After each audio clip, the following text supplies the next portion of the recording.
เราที่ไหนเกี่ยวสัมกันมาแสนนานเป็นช่วยพี่น้องแล้วทำขอแจ้งทำในการนี้ถึงการสุดท้ายอยากเพียงโอ้แล้วลาใจทุกทางของงาน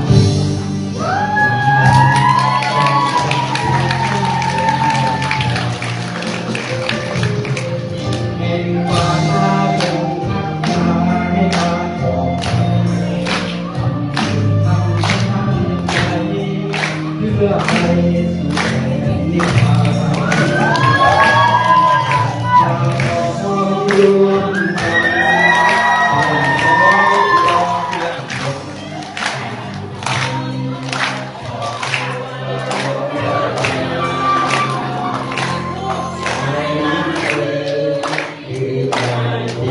ไหล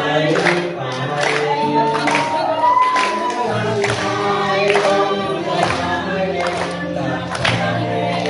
ดใจแต่ที่ทางของเรา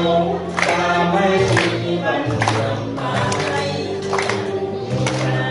ที่สวยงามต้องเป็นมัน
ทิศทางของเรา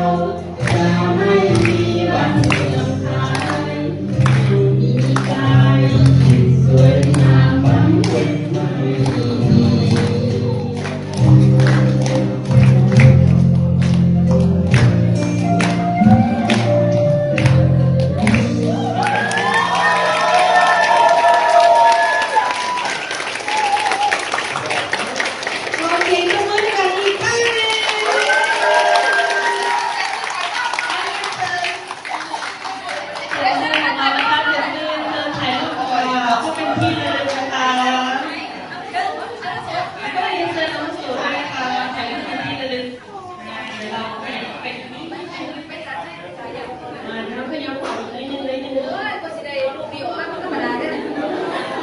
บริษัทเกิด